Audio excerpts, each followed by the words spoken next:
Bonjour à tous, namasté, c'est Gilles Mancillon et je viens à vous aujourd'hui pour faire une lecture de tarot pour adresser le côté romantique de la vie pour les mois d'octobre, novembre, décembre 2015 et donc c'est une lecture qui adresse les Capricornes, la constellation du Capricorne. Donc si votre ascendant est Capricorne, si votre soleil est Capricorne, si votre lune est Capricorne, en relation avec votre monde émotionnel, si vous avez Mars en Capricorne, qui correspond à votre nature sexuelle, ou si vous avez Vénus en Capricorne, qui représente votre point d'attraction, cette lecture peut vous affecter directement.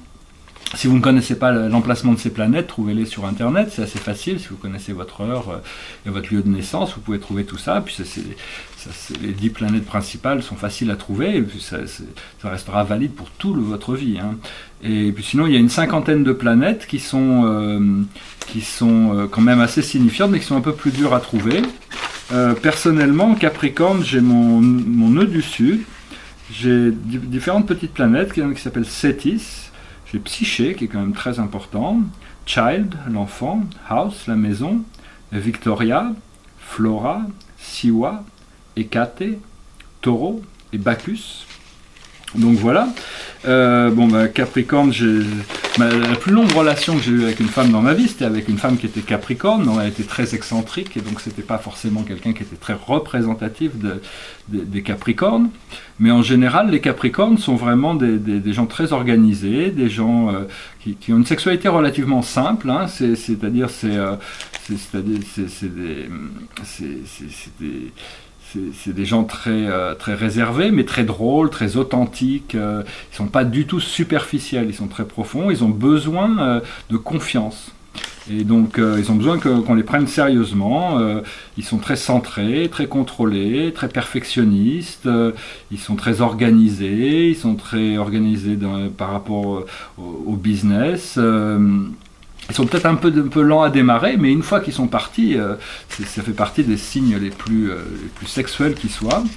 Et donc, au niveau romantique aussi, hein, c'est des gens qui peuvent être romantiques, mais bon, ils savent utiliser les choses avec le maximum ils arrivent à utiliser toutes les ressources de manière absolument extraordinaire par rapport aux autres signes. Bon, c'est un signe cardinal, hein. Donc c'est un signe de pouvoir, et donc c'est vraiment c'est la planète Saturne qui les gouverne, et ça représente dans l'astrologie, c'est la mère de l'univers, ce qui nous vient de l'univers, c'est le grand Capricorne, et donc c'est une constellation très bon, personnellement c'est la constellation la plus business orientée, quoi. C'est la plus organisée, la plus donc c'est une constellation qui est c'est ce que l'univers nous apporte. Personnellement, j'ai mon nœud du Sud qui se retrouve là-bas, donc c'est des acquis, et je me dirige vers le Cancer, mais enfin bon, on est tous affectés par toutes les constellations. Ces planètes nous ont imprimé d'une certaine manière quand on est né. Il y a eu ces empreintes, et donc on est conditionné. Tout ce que nous vivons sur Terre est conditionné par ces empreintes astrologiques qu'on a prises pendant notre naissance, mais éventuellement on va intégrer tous les aspects positifs des 12 signes, et donc ça va nous permettre d'évoluer éventuellement plus tard. Mais pour le moment, c'est bien de connaître toutes ces influences de toutes ces planètes, parce que bon, elles nous affectent directement, hein. Donc voilà. Alors pour vous, la situation, c'est la satiété. La satiété, c'est un bonheur total et complet.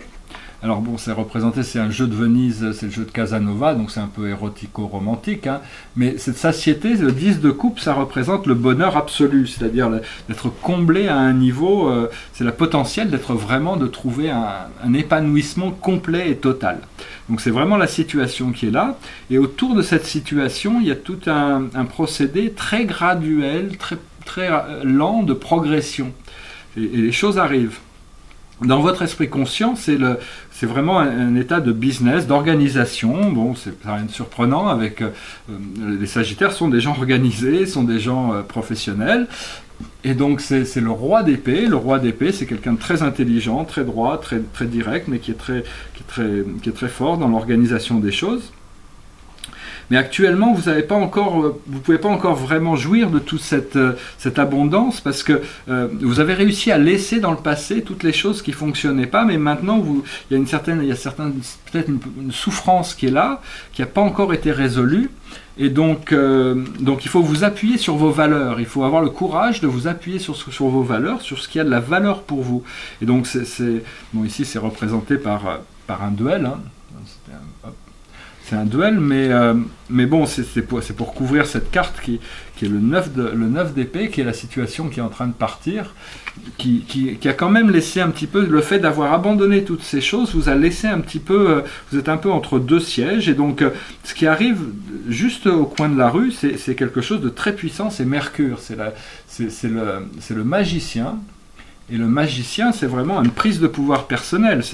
Vous allez pouvoir avoir ce pouvoir pour arriver à créer tout ce que vous voulez créer depuis une position d'auto-empowerment, depuis une position de force. Et donc c'est vraiment une connaissance qui va venir.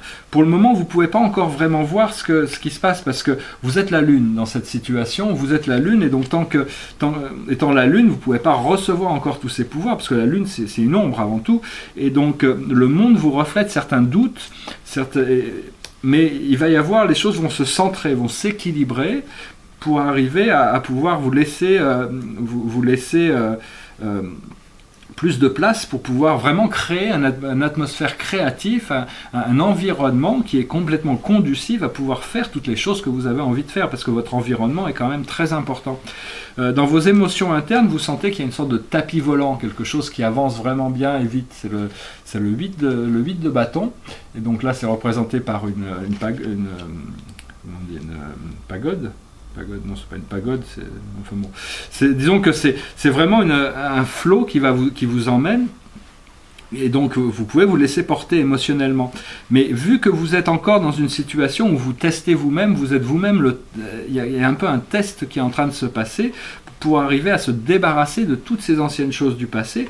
Donc là, et pour le moment, vous êtes la clé de la situation pour réussir à atteindre cette abondance que vous méritez, c'est d'arriver à être patient et laisser les choses se développer naturellement. Il n'y a pas besoin de travailler pour que les fleurs poussent, quoi.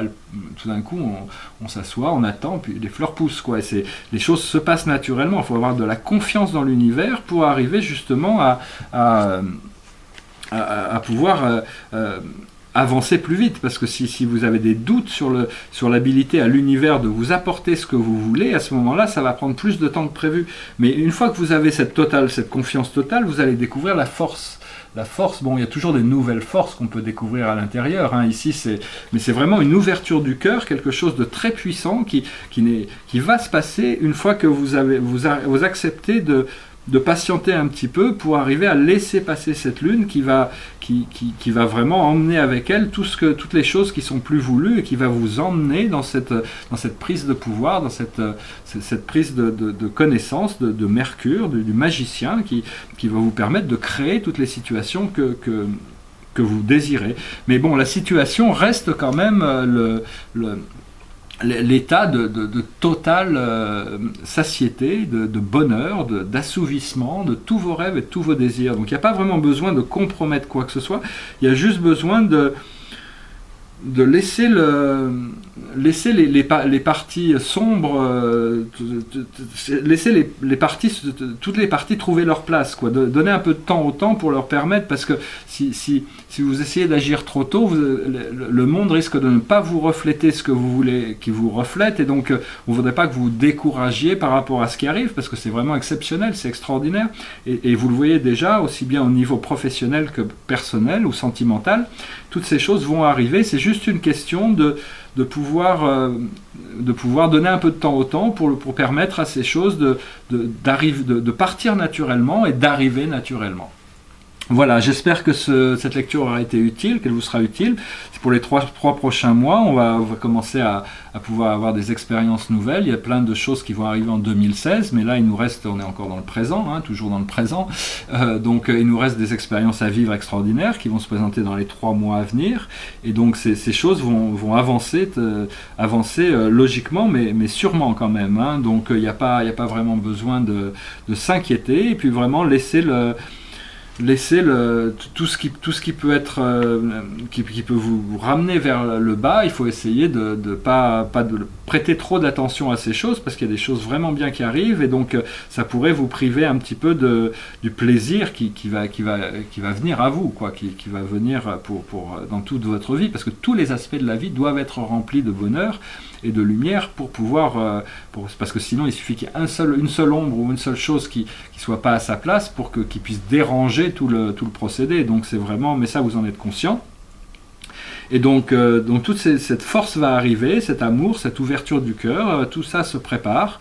Donc c'est juste une question de faites-vous confiance et puis avancez avec vos intuitions, avec la manière dont votre ressenti sont très importants. Suivez votre guidance, votre cœur, votre intuition, et tout se passera bien, tout va bien avancer, quelles que soient les conditions actuelles.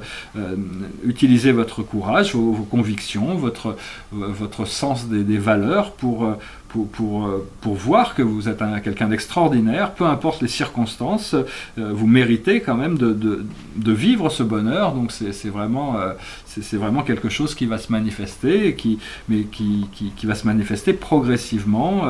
Émotionnellement, ça va aller assez vite, mais le monde physique a besoin d'un peu de temps pour rattraper tout ça. Voilà, j'espère que vous avez trouvé ça intéressant. Si vous avez des questions, des commentaires, ou si ce que je vous ai dit résonne positivement avec vous, j'espère que vous pourrez me laisser un petit commentaire. J'adore l'échange, le partage. Et donc, je vous souhaite une excellente journée et puis une excellente saison, pleine de romance, d'amour et de lucidité. Namasté.